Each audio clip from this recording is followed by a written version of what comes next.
Welcome, I'm here in the home studio. It's a bit of a mess in here, so I'm going to go outside and do some tree drawing. I'm going to grab a couple of pencils and a tablet and go out and my phone, take some pictures, and I'm going to go outside and find a good tree to draw. It's a nice sunny day, and that'll be one of our assignments for this week.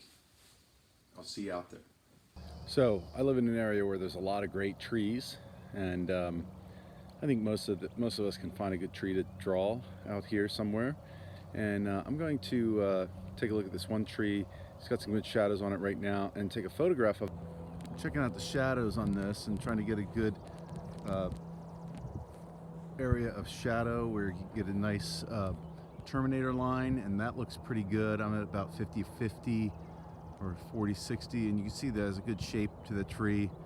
And take a look at that one, and maybe a couple more. Same thing, I'm going to get some good shadows here, and I kind of like the shape of this one as well. Take a shot of that. It's got some great detail in there. Good old, from lots of time.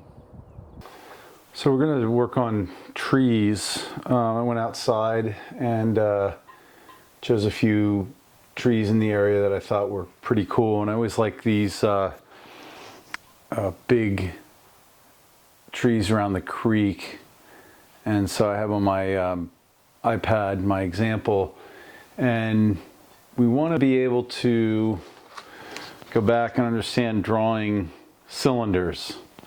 I think this is pretty useful for working with the shape of trees, and also working with gesture. And we're also going to get into the light source issue. So there's three things that we're going to be taking a look at.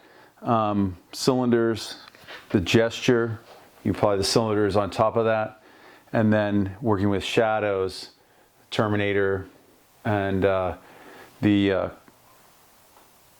core shadow, the reflected light, the cast shadow, transitions and halftones, and then you get down to details at the end. But I want you to select your tree. You know, what we want to do is look at the growth pattern. Always, give yourself that center line, and then start to look at how trees grow in segments. What's the main trunk, and then how from the thicker part of the trunk it starts to narrow out. Usually in the next set of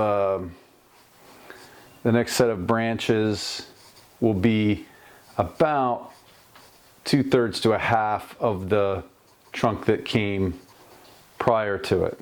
Okay, so, and the nice thing about drawing trees and organic objects is that we can fudge them. We don't have to worry about being wrong. Now, in some of these areas down here, this branch is much thinner than what it came out of. So, and we can look. I have this little bit done here. We're looking up at the tree, so that's giving me a cylinder that looks like this, and I'm looking up at the cylinder, so I'm seeing this format on the cylinder. Now I'm looking at a cylinder here that's connecting to this tree trunk. You can get mechanical with this for now. It's kind of look like the Tin Man from Wizard of Oz.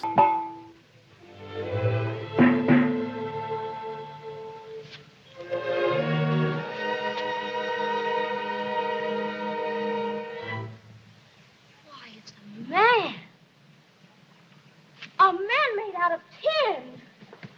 Yes. The little segments, and then this actually gets wider here, so I can make that correction. And then this direction comes down here and comes over Right, so we will continue drawing this tree and then get to a point where we're adding light and shadow.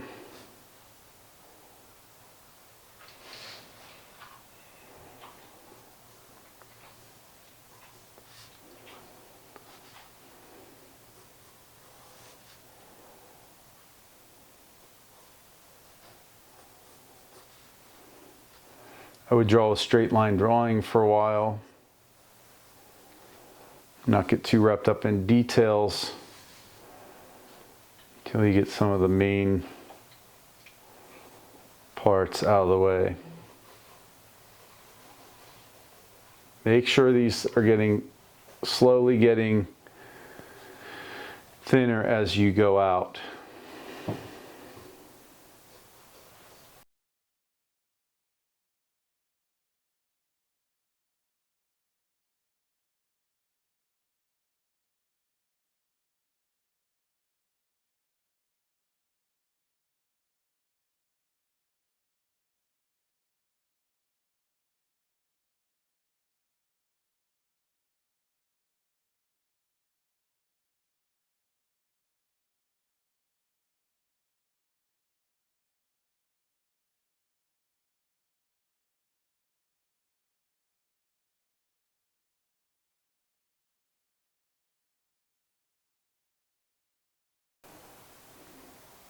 That Terminator.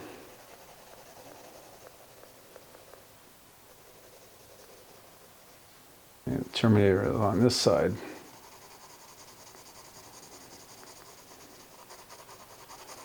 Side of the tree.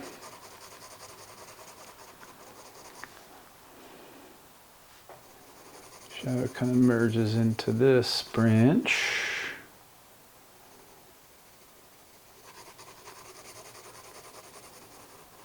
So I'm abbreviating this a little bit, and then you know, so that we can talk about some of the different things that you can do here, but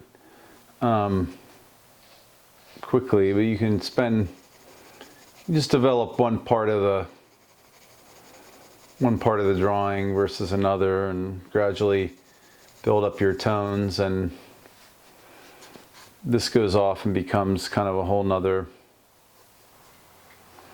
Later on you get some outlining in a little darker tone. I'll show you that in a bit. We'll switch to a 2B pencil.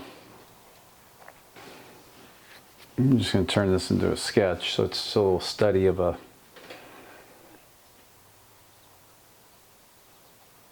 tree.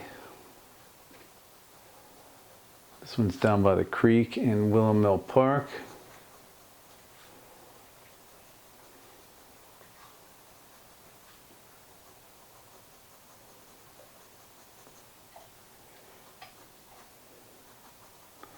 These big sycamores. Kind of nice to draw the way they grow in these segmented patterns, and they don't get foliage until later in the season, so you can kind of see their shape for a while. And they have these white patches on them, which are really cool. So as you go into your toning, you can kind of play with that.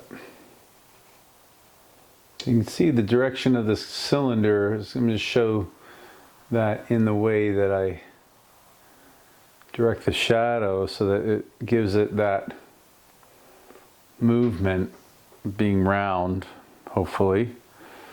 Like up here, after this kind of turns back in space, and then another shadow up here where it starts to merge to another branch. This is in shadow. It's slightly darker. So that line is shown.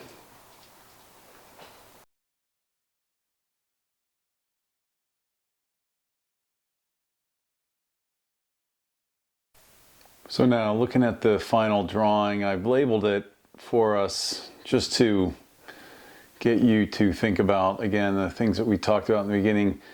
What our ideas were: using cylinders, checking out the movement and the gesture, the sequence of growth, and then also looking at the terminator, halftone shadows. You also have to think about the idea of just toning the background a little bit to get those white areas to show up, working the surface, kind of gradually building up your tones and your textures, and you get the feeling of the surface of the tree itself. Now, mine is not complete, and I probably spent half hour or so on it, depending on what class you're in. If you're in Drawing Painting 1, you should be working on this up to the point of at least getting some shadows in.